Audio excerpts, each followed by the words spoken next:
여러분, 그 정부 부처 중에 고독부 장관이 있는 나라가 두 개 나라가 있습니다. 어디냐면 영국과 일본입니다. 2018년 영국은 이 국민의 고독의 문제, 외로움의 문제를 심각한 사회 문제라고 인식을 하고 고독부 장관을 임명해서 장기적인 플랜을 세우는데 연결된 사회라는 고독이 없는 사회를 만들기 위해서 국가 정책을 준비하고 시스템을 만드는 그런 일들을 하는 것을 보게 됩니다. 근데 그 당시 영국의 그 고독 지수, 나는 외롭다라고 말한 사람들의 설문 응답 비율이 45%였는데 나는 외롭다라는 그 똑같은 설문조사에 한국은 55%가 응답을 했습니다. OECD 국가 중에 사회적 고립도가 제일 높은 나라가 대한민국입니다. 사회적 고립도란 뭐냐? 내가 정말 힘들고 어려울 때 마음을 터놓고 이야기하고 도움을 구할 수 있는 사람이 내 주변에 한 명도 없다라고 말한 사람이 36%입니다. 그러니까 3명 중에 1명은 사회적으로 고립된 채 이 세상을 살아가고 있다는 것을 말해주는 것이죠. 여러분, 지금 한국교회가 위기다라는 말을 자타, 교회도 하고 세상도 합니다. 통계가 그것을 증명하는 것처럼 보이죠. 한때 30%를 자랑했던 대한민국 기독교 인구가 계속 급감하더니 지금 16.5%까지 떨어졌습니다. 사회학자들, 교회학자들은 10년 후에는 10% 이하로 떨어질 것이다. 한국교회는 계속 급락하게 된다는 것이 위기라는 것이죠. 그런데 가만히 생각해 보면 이런 시대적 상황은 오히려 한국교회가 엄청난 기회를 잡게 되었다라고 저는 생각합니다. 왜냐하면 이런 고립의 시대, 개인주의 시대, 고독의 시대, 외로움의 시대 속에 교회가 세상이 줄 수 없는 진정한 공동체를, 그 대안사회를 형성하고 세상 속에 그런 교회의 모습으로 다가간다면 세상은 반드시 복음에 반응하게 될 것입니다. 지금 세상 사람들이 외롭다 보니까요, 온라인 오프라인에서 엄청난 연결되고자 하는 욕망이 있습니다. 인간의 가장 깊은 욕망이에요. 그러니까 온라인에서는 SNS를 통해서 끊임없이 연결을 시도하고 오프라인에서도 수많은 동아리, 취미활동, 소모임들을 통해 사람들이 우후죽순으로 여기저기 모여서 교제를 합니다. 근데 대단히 피상적이죠. 인간의 근본적인 인간의 문제, 외로움, 고독의 문제, 다 이해관계에 의해서 모였기 때문에 인간의 근본적 문제들을 만져줄 수가 없습니다. 그러므로 교회가 이러한 시대 속에서 진짜 참된 사귐과 교제의 깊은 공동체를 세상에 보여줄 수 있다면 세상은 교회에 찾아오게 될 거예요. 지난주 우리는 베드로의 설교를 듣고 회심한 사람들로부터 시작된 초대교회 공동체의 모습을 보았어요. 기쁨과 세상로부터 칭송을 받는 이 초대교회의 그 본질이 무엇이냐? 초대교회는 무엇을 붙들었느냐? 첫 번째는 초대교회는 말씀을 붙드는 교회였다라고 말씀을 드렸죠. 왜냐하면 교회란 진리에 의해 탄생하고 진리를 배워 성장하고 진리의 붙드심을 통해 세상을 압력을 이기는 하나님의 공동체이기 때문입니다. 그런데 이 진리의 뿌리를 깊이 내린 교회가 하나님 앞에 맺는 첫 번째 열매, 아니면 거의 전부라고 말할 수 있는 그 교회의 두 번째 본질은 무엇이냐면 코이노니아, 교제입니다. 교제. 초대교회가 세상으로부터 칭송을 받고 엄청난 부흥을 경험할 수 있었던 매우 중요한 이유는 교회가 세상이 보여줄 수 없는 매우 깊고 새로운 형태의 교제와 사귐을 세상에 보여주었기 때문입니다. 오늘 이 말씀을 통해 우리 이리신강교회가 어떻게 참된 코이노니아의 공동체가 될 수 있을지를 여러분과 나눕니다. 자, 오늘 사도행전 2장 42절과 46절 두 절의 말씀을 우리 같이 한번 읽어보겠습니다. 시작.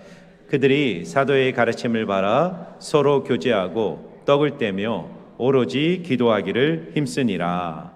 날마다 마음을 같이하여 성전에 모이기를 힘쓰고. 자, 초대교회가 회심한 후에 3,000명이 사도들의 가르침을 받는 일에 집중을 했죠. 진리의 뿌리를 내렸어요. 그 뿌리로부터 가장 먼저 나타나는 현상이 무엇이냐면 서로 교제했다.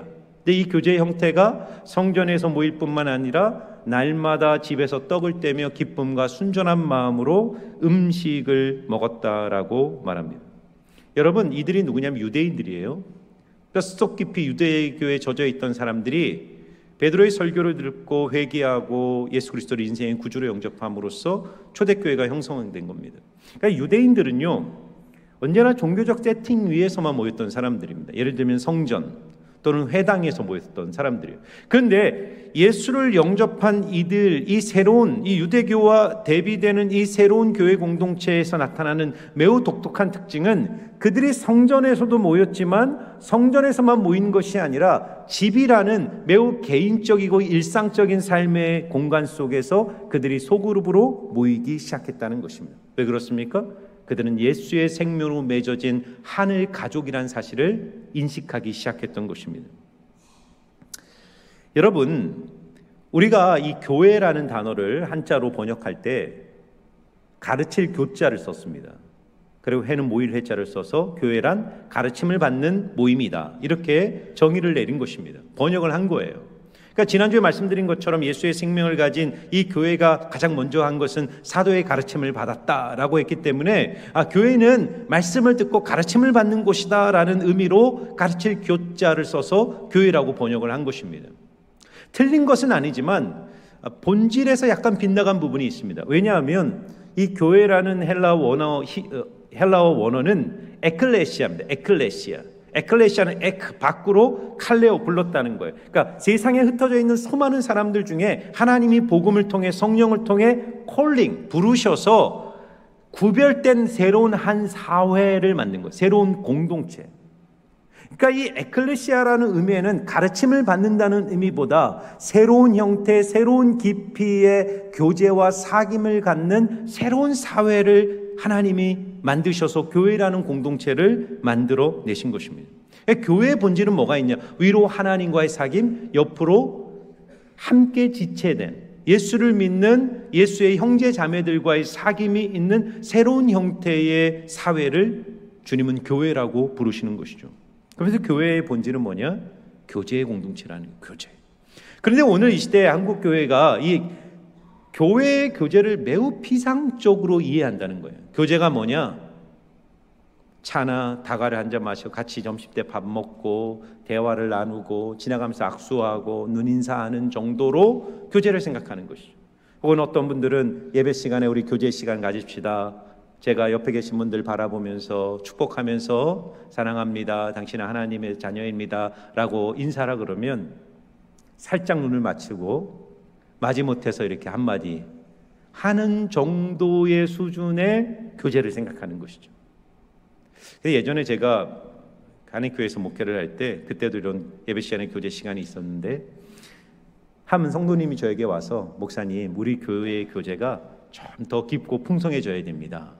그러면서 뭐라고 저한테 제안했냐면 앉아서 옆에 사람하고 인사하지 말고 일어서서 돌아다니면서 적어도 5명 이상과 악수를 하고 눈을 맞추고 인사를 해야 교제가 회복됩니다. 우리 교회도 좀 그렇게 할까요? 좀 일어나셔서 막 돌아다니면서 한 10분 드릴 테니까. 그런데 그렇게 앉아서 옆 사람 한 사람하고 인사하는 것이 일어나서 5사람과 인사를 하면 교회의 교제가 회복된다고 볼 수 있습니까? 교회의 교제는 그런 게 아니에요. 교제는 새로운 가족이 되었다는 인식에서 출발하는 거예요.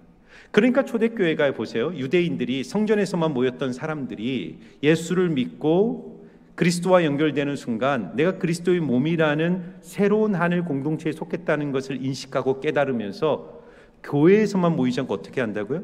날마다 집에서 모여 떡을 떼고 교제하고 순정한 마음과 기쁨으로 음식을 먹는 일들이 교회 안에 일어나기 시작한 거예요. 이게 누가 시킨 게 아니란 말이에요. 가족이니까 함께 밥 먹자, 함께 모이자, 우리 함께 살아가자라는 일들이 교회 안에 일어나게 된 것이죠. 그래서 식구라는 말을 하잖아요. 식구가 뜻이 뭡니까? 밥식, 음식식과 입구자를 쓰잖아요. 밥을 먹는 입이 식구는 함께 모여서 밥을 먹을 때 새로운 가족 공동체가 형성이 되는 것입니다. 근데 이들이 집에서 날마다 모여 떡을 떼면서 음식을 먹는데 어떻게 먹었냐라고 설명할 때 46절을 보니까 기쁨과 순전한 마음으로 음식을 먹었다. 집에서 기쁨과 순전한 마음으로 음식을 먹었다는 거예요. 그냥 음식을 먹었다라고 얘기해도 되는데 굳이 기쁨과 순전한 마음으로 음식을 먹었다라고 말하는 이유가 무엇일까? 이것은 바로 지금 초대교회의 성도들의 마음의 상태를 기쁨과 순전함이란 단어로 설명하고 있는 것입니다. 이들이 누구였습니까? 며칠 전까지만 해도 분노와 이기심과 영적인 무지 속에 뿔뿔이 흩어져 있던 유대인들이었어요. 각자의 삶 속에서 나름의 즐거움을 추구하던 사람들이었습니다. 그런데 이들이 예수를 믿고 그리스도인이 되고 교회에 소속되자 그들의 마음속에 전혀 새로운 차원의 기쁨이 그들의 마음속에서 솟아나기 시작했어요. 그 기쁨은 어디로부터 오냐면 순전한 마음에서 오는 거예요. 순전한 마음. 이 순전한 마음이라는 단어의 뜻은 뭐냐면 simple heart, 그러니까 단순한 마음인데 헬라어 원어를 보면 아폴로테스라는 단어를 써요. 그 의미가 뭐냐? 돌멩이가 없는 상태라는 거예요. 그러니까 풀어서 쓰면 무슨 뜻이냐면 예수를 믿는 이 초대교회 성도들의 마음의 상태가 지금 어떻냐면요, 어떤 숨은 의도가 없고 이중적인 마음이 없고 또는 다양한 욕망에 의해서 마음이 복잡하지 않고 매우 심플하고 단순한 마음으로 하나에 집중하며 그 하나됨에서부터 오는 기쁨과 충만함을 지금 누리고 있는 것입니다. 여러분, 우리가 하나님을 모르고 거듭나지 않으면 인간의 마음이 대단히 복잡합니다. 인간은 욕망의 존재이고 그 욕망은 인간이 기쁨을 추구하기 때문에 그 기쁨이란 것은 하나로부터 채워지지 않거든요. 뭐 좋은 밥을 먹는다고 기쁨이 채워집니까? 그러니까 막 식탐이 우리가 끌어오르면 더 맛있는 거 어떻게 못 찾을까 하면서 막 마음이 분주하고, 돈을 좀 벌면 기쁠 것 같지만 그 돈이 우리의 기쁨을 채워주지 않으니까 어떻게 더 많은 돈을 벌까에 대한 그 마음의 분주함. 쾌락이 잠깐은 기쁨을 주지만 그것이 인간에게 진정한 기쁨을 못 주니까 더 강한 자극과 기쁨을 찾아 인간의 마음이 복잡하고 분주하고 혼란한 거예요. 그런데 예수를 믿고 회개하고 예수 그리스도를 인생의 구주로 영접하여 한 사람이 하나님의 자녀가 될 때 누리는 가장 큰 복이 뭔지 아세요? 하나님 안에서 자신이 어떤 존재인지를 정확하게 인식하기 시작합니다. 내가 얼마나 존귀한 자이고 내가 예수 안에서 얼마나 큰 은혜와 충만함을 누리고 있는지를 깨닫게 돼요. 그러면서 타인을 바라보는 시선의 변화가 오기 시작합니다. 하나님을 깊이 만나기 전에, 거듭나기 전에는 사물과 환경과 사회적 조건과 가치 속에서 기쁨을 찾아 헤매던 인생이었는데 마음이 매우 순전해지고 심플해지고 단순해지면서 하나에 집중하는데 사물이나 상황에 의해서 기쁨을 찾는 것이 아니라 사람을 보기 시작하는 거예요. 사람과의 가식 없는 순전한 사귐 속에서 오는 기쁨을 누리기 시작하는 거예요. 그래서 초대교회 성도들은 모이기 시작한 거예요.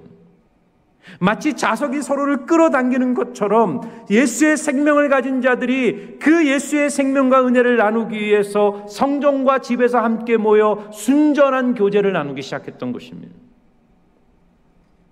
예전에도 한번 소개한 책인데 행복의 기원이라는 책이 있어요. 진화 생물학자가 쓴 무신론적인 책입니다. 이 책의 내용은 뭐냐면 인간은 행복은 어디로부터 시작되었을까? 행복이란 감정은 어떻게 시작되었고 인간은 어디로부터 행복을 경험할 수 있는가에 대한 매우 분석적인 사회학적이고 생물학적 진화론적 관점에서 쓴 책입니다. 그러니까 이분의 책의 내용이 뭐냐면 전제는 이겁니다. 인간은 행복하기 위해서 존재했던 것이 아니라 생존하기 위해서, 인간이 진화적 과정 속에서 수많은 자연환경과 삶의 환경 속의 고통의 현실 속에서 살아가면서 그 생존을 위해 행복의 감정을 추구했다는 겁니다. 행복의 감정이 있었기 때문에 인간은 진화론적으로 발전해왔고 인간의 삶은 생존이 가능했다는 것이죠. 그러면서 이분이 중요한 얘기를 해요. 인간은 사회학적 동물이기 때문에 사회적 존재라는 거예요. 그래서 인간은 수많은 사회적 시스템, 사회적 관계망 안에서 행복을 추구했다는 거예요. 이게 틀린 말이 아닌 것 같아요. 그러니까 서구의 물질주의 사회, 완벽한 삶의 환경, 조건, 상황, 그런 세상에 사는 사람들의 행복 지수가 더 높으냐, 아니면 저 방글라데시나 막 터키나 뭐 너무너무 가난하고 막 그런 나라의 행복 지수가 높으냐 할 때 반드시 서구화된 사회의 행복 지수가 높지 않거든요. 물질과 사회적 조건이 주는 행복에 한계가 있단 말이에요. 어떻게 보면 가난하지만 그 대가족 사회를 이루면서 그 가족들 간의 어떤 깊은 교제와 교류와 동네와 마을 속에서 공동체를 형성하면서 가난하게 살지만 그렇게 관계망 안에 있는 사람들의 행복 지수가 훨씬 높은 경우가 많단 말이죠. 그러니까 그것이 인간이 행복을 추구하는 방식이었다는 거예요. 근데 이분이 뭘 지적하냐면 현대 물질 문명 사회가 되면서 사람들이 행복을 추구하는 방식에 문제가 생겼다는 겁니다. 관계, 사회망 속에서 행복을 추구하던 사람이 없이도, 관계가 없이도 행복을 추구할 수 있는 소유, 물질, 어떤 환경적 자극을 통해 행복을 추구했다는 거예요. 뭐 소비라든가 미디어라든가 술이라든가 소비라든가 혹은 성이라든가 마약, 극단적으로 마약과 같은 그런 매우 강력한 자극을 통해 현대인들이 행복을 추구하기 시작했다는 거예요. 그러면서 매우 중요한 얘기를 합니다. 그러니까 이거는 뭐 인정할 수밖에 없는 말인데, 행복이라는 것이 인간은 우리가 행복이라는 감정이 생기는 이유는 뇌에서 행복 호르몬인 도파민이 분출이 되면서 행복이라는 감정을 느낀다는 거예요. 그런데 현대인들이 추구하는 이 매우 소유적이고 감각적이고 자극에 의한 행복은 우리의 DNA 속에 있는 행복 호르몬 도파민을 필요 이상으로 과도하게 분출시키기 때문에 많은 현대인들이 도파민에 중독되어 있다는 겁니다. 그러니까 이런 어떤 외부적 자극에 의해서 강력하게 도파민이 분출이 되면 인간이 도파민에 중독이 되면서 웬만한 도파민으로는 행복을 못 느끼는 거예요. 실제로 그렇잖아요. 사람들이 강박과 집착을 가지고 스스로 인생을 파괴하는 이유는 뭐냐면 건강한 방식의 행복이 아니라 매우 파괴적인 방식의 행복을 추구하는 거예요. 과도한 욕망이죠. 과도한 쾌락이죠.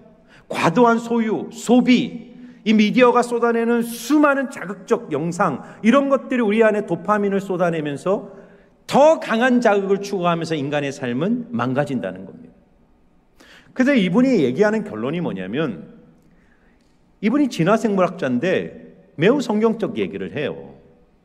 인간이 가장 건강한 방식으로 도파민이 나와 인간이 매우 건강하게 행복을 누리는 순간은 언제냐면, 내가 좋아하는 사람과 식탁에 앉아서 진솔한 대화를 나누며 음식을 먹을 때 가장 인간은 건강한 방식으로 행복 호르몬이 나온다는 것입니다. 그게 뭡니까? 목장이에요. 목장하면 행복하다는 거예요. 신앙생활 정말 행복하기를 원한다면요, 마음을 열고 목장에 함께 소속되어 깊은 삶을 나누고 마음의 고민을 나누고 서로에서 기도해주고 함께 하나님을 예배하고 기쁨과 순전함으로 모이기를 시작할 때 우리의 삶에 세상이 주지 못하는 기쁨이 있는 거예요. 그래서 결론이 뭡니까? 오늘 기쁨이 충만하기 때문에 세상이 그 기쁨으로 충만한 초대교회를 보면서 칭송하면서 구원받는 자들이 더하게 되었다라고 말하는 것이죠. 여러분, 오늘 또 하나 우리가 주목해 볼 단어가 있는데요. 자, 날마다 마음을 같이하여 성전에서 모이기를 힘쓰고 집에서 떡을 뗐다. 이 앞에 있는 말씀도 마찬가지입니다. 사도의 가르침을 받아 서로 교제하며 집에서 떡을 떼며, 두 번이나 반복됩니다. 그러나 초대교회가 지금 집에서 모여서 그 사귐과 코이노니아의 본질을 보여주는 매우 중요한 단어가 뭐냐면 집에서 떡을 뗐다라는 이 문장입니다. 왜 떡을 먹었다라고 말하지 않고 떡을 뗐다, 영어로 breaking the bread, 떡을 찢었다는 겁니다. 그러니까 이 떡을 뗐다라는 것은 바로 성찬식을 말하는 거예요. 성찬식. 그러니까 초대교회는 종교적 세팅, 성전에서 성찬을 한 게 아니라 성도들이 가정에서 모여 함께 성찬을 나누고 그 다음에 애찬, 음식을 함께 먹은 겁니다. 근데 우리 목장에서는 뭐 성찬을 하지 않고 애찬은 하잖아요. 애찬을 하지만 사실은 이 성찬이 갖는 매우 중요한 교제의 본질적 의미가 있습니다. 한국교회가 잃어버린 매우 중요한 신학적 상징이 저는 성찬이라고 생각합니다. 성찬을 1년에 2번 하거나 4번밖에 안 해요. 우리 교회는 한 달에 한 번씩 하면서 12번을 하지만 이 성찬이 갖고 있는 매우 중요한 의미를 한국교회는 잃어버렸습니다. 성찬은 무엇인가를 여러분 잘 생각해 보세요. 예수님이 이 세상에 오셔서 하신 사역을 한마디로 말하면 밥 먹자였어요. 밥 먹자. 얘들아 밥 먹자. 예수님이 이 땅에 권생애를 하시면서 하신 가장 중요한 사역은 사람들의 삶의 자리로 들어가 그들과 함께 밥을 먹으신 거예요. 유대사회에서 같이 식탁 공동체를 형성한다는 것은 가족이라는 의미예요. 친구라는 의미입니다. 예수님이 세리와 창기와 창녀들, 세상의 범죄자들, 세상에 소외된 자들의 삶에 들어가셔서 식탁의 자리를 함께 하셨던 것이죠. 그래서 예수님이 자신을 뭐라 그러냐면 나는 생명의 떡이다. 베들레헴에서 태어나죠. 떡집이란 뜻이에요. 떡집의 생명의 떡으로 오셔서 그분이 공생애를 시작하면서 가장 먼저 행하신 첫 번째 기적이 가나의 혼인잔치, 잔치집에서 물을 포도주로 바꾼 사건이에요. 이것은 예수님의 사역이 앞으로 어떻게 전개될 건가를 보여주는 하나의 예표적 사건이었어요. 나는 너희들의 인생에 잔치를 회복하기 위해서 온 거야. 나는 너희들의 인생에 떡과 포도주를 넘치게 하기 위해서 온 사람이야. 그리고 예수님이 행하신 매우 중요한 기적 중에 하나가 오병이어죠. 보리떡 5개로 물고기 5,000명을 먹이신 사건입니다. 예수님이 십자가에 죽으시고 부활하신 후에 제자들을 만나신 후에 그들에게 주셨던 첫 번째 사역이 뭐냐면 갈릴리 호숫가에서 모닥불을 피워놓고 떡과 고기를 구워 제자들에게 주시면서 그들의 무너진 마음을 회복시켜 주세요. 부활하신 주님이 요한계시록에 누구든지 내 음성을 듣고 마음 문을 열면 내가 그에게로 들어가 뭐라고 합니까? 나는 그로 더불어 먹고 그는 나로 더불어 먹으리라. 그러니까 하나님이 우리 인생에 주고자 하는 것은 뭐냐면 밥이란 거예요. 밥은 뭘 상징하죠? 잔치예요. 축제입니다. 인생을 살아가게 하는 영적인 양식이에요. 하늘의 양식이에요. 여러분 초대교회 성도들이요, 잘 보세요. 왜 집에서 성찬을 했을까? 왜 떡을 뗐을까? 그들은 성찬을 하면서 자신들의 인생에 일어난 이 십자가와 부활의 사건의 의미를 정확하게 인식하고 그것을 누렸던 것입니다. 여러분, 찢어지는 떡과 부어지는 포도주가 상징하는 것이 뭐죠? 우리가 받아야 될 십자가의 형벌이에요. 죄로 인해 하나님과 단절되어 영원한 죽음과 형벌을 받아야 될 우리를 대신하여 예수님이 십자가에서 살이 찢기시고 피를 쏟으셔서 우리가 받아야 될 모든 형벌을 예수님이 다 받아내신 거예요. 그래서 초대교회 성도들은 그 떡과 포도주를 나누며 주님이 십자가에서 우리를 위하여 이루신 그 하늘의 놀라운 구원을 기억하고 그것을 누리고 감사했던 거예요. 근데 더 놀라운 것은 뭔지 아세요? 그들은 과거에 나를 위해서 죽었던 예수를 기억한 것으로 멈춘 것이 아니라 그 떡과 잔이 실제로 부활하신 주님이 자신들을 위해서 마련해 주신 하늘의 잔치상이라는 것을 알았어요.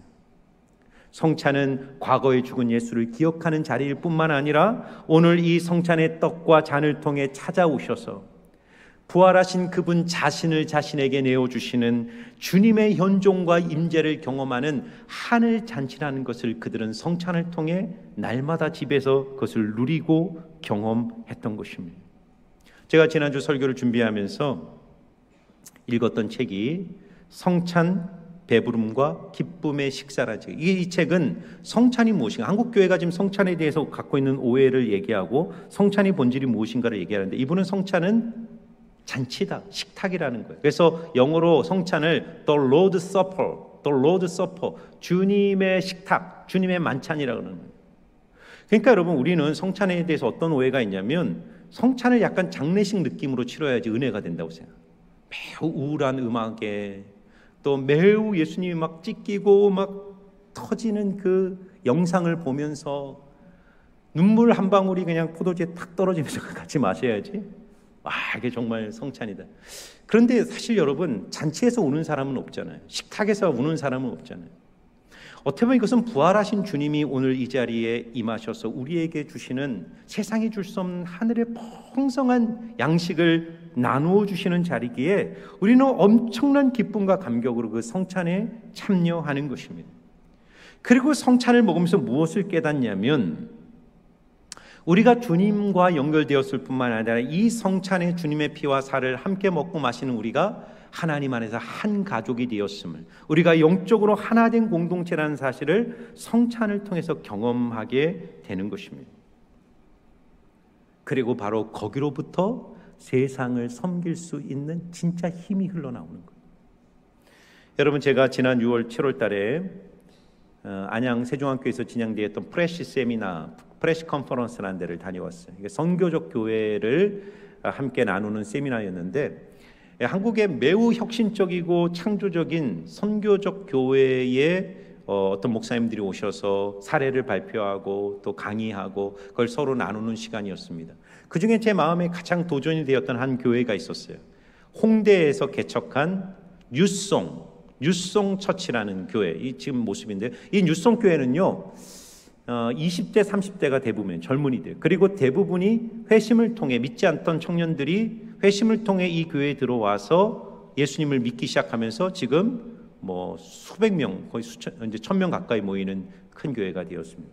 근데 이 교회 안에서 끊임없이 회심이 일어나는데, 저 교회도요, 원래는 클럽이었습니다. 클럽. 새벽까지 술 마시고 춤추던 그 클럽을, 그 버려진 클럽을 매입해서 리모델링해서 그 홍대 한복판에서 예배를 드리는 곳이죠.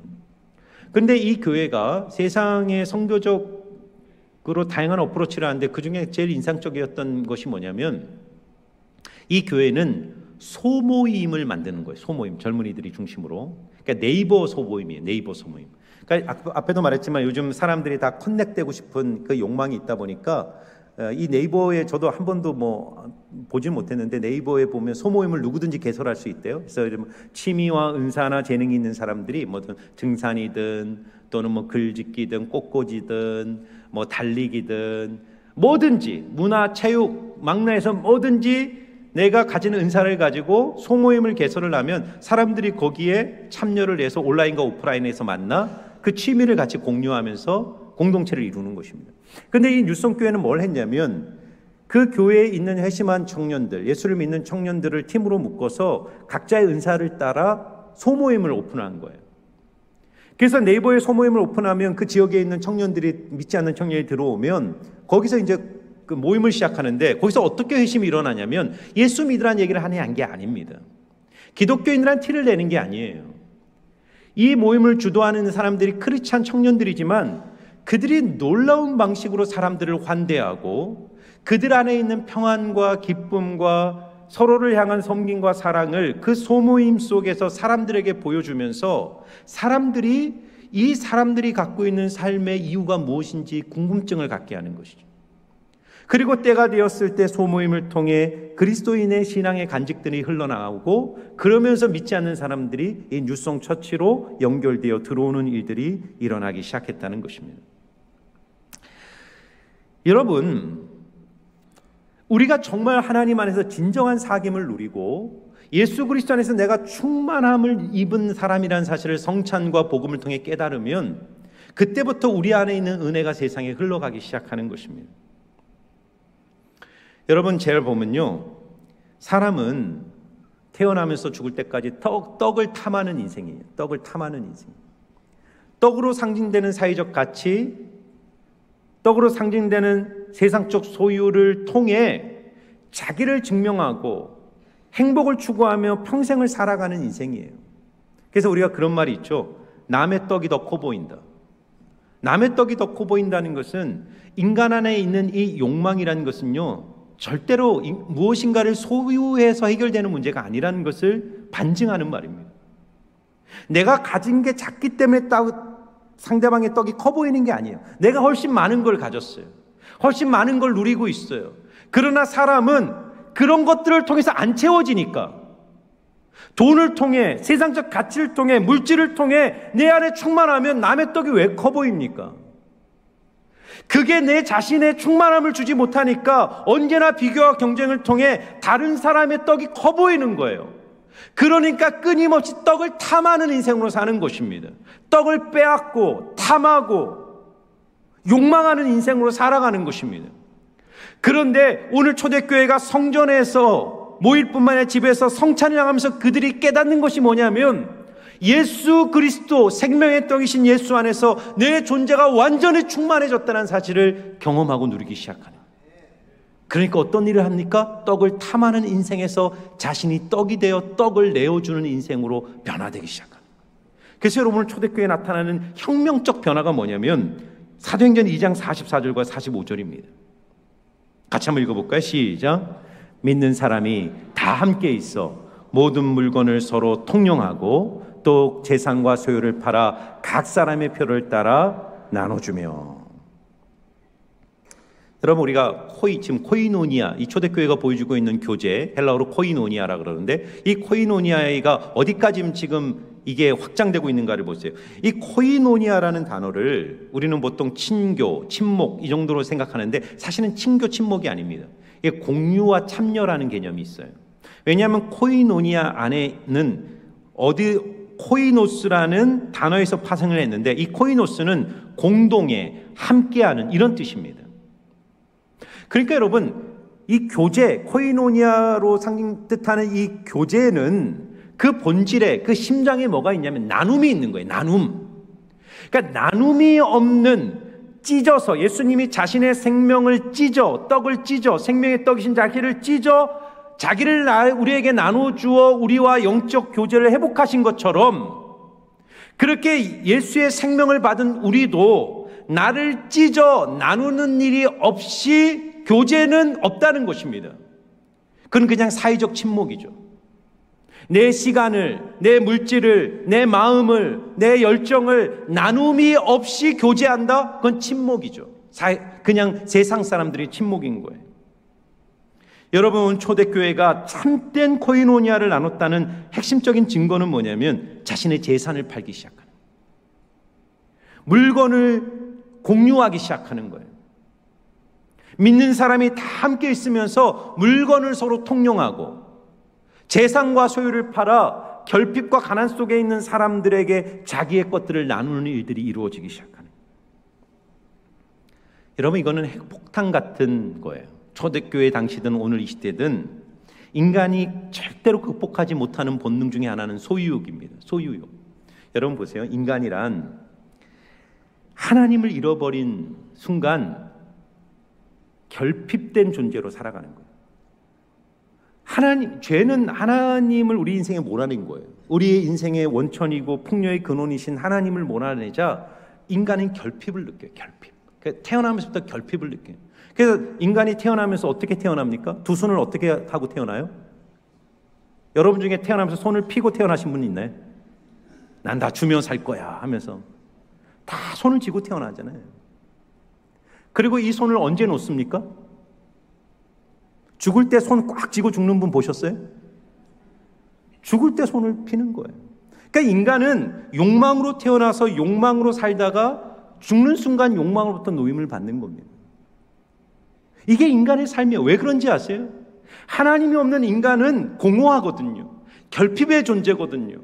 그러니까 이 결핍을 뭐로 채우냐면 소유를 통해 채우는 겁니다. 내가 가진 시간, 내가 가진 물질, 내 것이라고 생각하는 어떤 것들을 통해 내 인생을 확보하고 그 외에 내 인생에 집을 세우면서 꽉 쥐고 인생을 사는 거예요. 이걸 누가 놓을 수 있습니까? 이건 놓는 거 쉽지 않거든요. 그러니까 오늘 이 본문을 보면서 어떤 분들은 그럼 이 초대교회는 사유재산도 없었느냐? 이 공산주의잖아. 아니요. 초대교회는 사유재산이 있었죠. 공산사회와 이 초대교회가 보여준 모습은 형태적으로는 비슷하지만 본질에서는 완전히 다릅니다. 공산주의는 정치적 혁명을 통해 어떤 사회적인 강제성과 폭력을 통해 사람들의 모든 재산, 사회재산을 없애버리고 모든 사람들에게 골고루 나누어줘서 유토피아를 이 세상에 세울 수 있다는 매우 순진한 생각이었죠. 그런데 여러분, 막스나 공산주의자들이 놓친 것이 있어요. 이 소유욕에 대한 인간의 본능. 그러니까 여러분, 지금 이 역사 속에서 가장 차별적이고 가장 비참하고 가장 하이라키적인 구조를 만든 사회가 공산주의 사회잖아요. 그들의 출발은 평등사회였거든요. 그러니까 인간이 사회와 시스템과 정치적 혁명을 통해 이 인간의 소유욕 욕망 못 이깁니다. 프롤레타리아 혁명을 통해 부르주아들을 몰아내서 우리가 평등한 사회를 만들자고 했지만 그들이 사회의 기득권이 되는 순간 권력을 쟁취하고 억압하는 가장 억눌린 사회를 만드는 거예요. 그런데 초대교회는 이게 누가 그렇게 하라고 한 게 아니라 충만을 경험하는 거. 앞에도 얘기했지만 성찬을 하고 떡을 떼며 형제자매들이 함께 모여 하나님을 예배하면서 예수 그리스도 안에서 내가 이미 충만한 존재라는 사실을 깨달으면서 사람들에게 자기의 삶을 나눌 수 있는 마음의 여유와 공간과 자유가 생기기 시작한 거예요. 그러니까 뭘 하는 겁니까?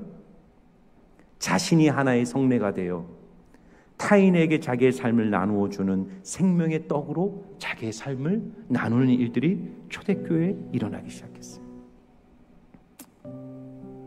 여러분, 우리 교회가 내년에 항존직 선거를 합니다.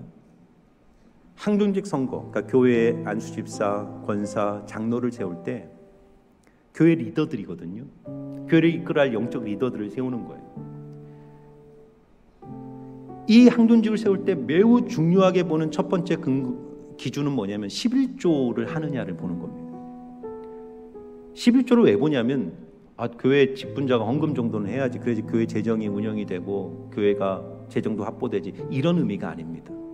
그게 아니라 한 사람의 신앙의 진정성을 보여주는 매우 중요한 잣대는 뭐냐면 그가 물질로부터 자유로운가예요. 앞에도 말했지만 우리가 하나님을 깊이 만나고 하나님이 내 인생을 책임져 주시고 내가 예수님 안에서 충만한 존재가 되었다는 사실을 거듭남을 통해, 신앙을 통해 날마다 누리고 확인하지 않으면 11조 드리는 것 대단히 어렵습니다. 내가 11조를 드린다라는 것은 하나님이 내 인생을 책임져 주시고 하나님이 내 인생을 공급해 주시고 모든 부유함은 그분으로부터 온다는 사실을 알고 누리기 때문에 기꺼이 감사함으로 11조를 드리는 것입니다. 또 하나는 뭐냐면요, 내년부터 항존직을 세울 때 교회의 목자와 목녀와 초원지기로 섬기는 분들을 항존직으로 세우는 것입니다. 여러분, 지금 이 초대교회와 같은 이런 유무상통하고 서로 공유하고 재산을 팔아 나누어지는 일들이 오늘날엔 그렇지 않습니다. 여러분, 목자와 목녀를 보세요. 물론 다른 사역도 마찬가지지만 특별히 목자와 목녀들은 자기의 시간, 어떻게 보면 돈보다 더 중요한 것이 시간이거든요. 시간. 목자와 목녀가 된다는 것은 자기의 시간을 타인과 공유하는 거예요. 피곤하고 힘든데 그 자기의 시간을 다른 사람한테 내어주는 거잖아요. 목장을 한번 하기 위해서 얼마나 많은 시간을 준비합니까? 거기에 자기의 물질을 쏟아서 음식을 준비하고 사람들에게 물질을 나누는 일들을 하잖아요. 그것이 어떻게 가능하냐면 목자니까 해야 됩니다라서 하는 게 아니라 하나님이 주신 은혜와 감격이 있고, 그리고 그렇게 물질을 나눌 때 주어지는 더 큰 기쁨과 감격이 있음을 알기에 힘들지만 기쁨으로 그 일들을 감당하는 사람들이 너무너무 많아요. 저는 어제 새벽 기도 때 우리 몽골 팀이 이제 어제 새벽에 떠나서 지금 아웃리치를 하고 있는데, 몽골 팀을 위해서 기도하면서 문득 그런 생각이 들었어요. 사실은 5일 전에 몽골 건축팀이 먼저 갔습니다. 4분, 5분 집사님이 먼저 들어가셔서 거기서 담을 쌓고 집을 짓고 그런 노동 봉사를 하기 위해서 들어가시고, 이제 어제는 의료팀이 들어간 겁니다. 가만히 생각해 봤어요. 아니, 이 무더운 여름날 자기의 그 돈을 들여서, 누가 비행기표 대주고 아니잖아요. 다 자기 돈을 쓰고, 그리고 1년 동안 한 번밖에 없는 휴가를 그 아울리치를 위해서 하나님께 드리고 시간과 돈을 써서 그 몽골까지 가서 뭘 하냐면 죽도록 고생하는 겁니다. 여러분, 필리핀 같은 데 한번 가보세요. 여름에 막 40도 이런 온도에서 죽을 지경으로 장판 깔고 바닥 깔고 청년들이 그 일을 해요. 자기 돈 써가면서 하는 겁니다. 그거 왜 할까? 그거 가면 누가 상을 주고 돈을 주고 명예를 주고 세상적 가치와는 하나도 상관없어요.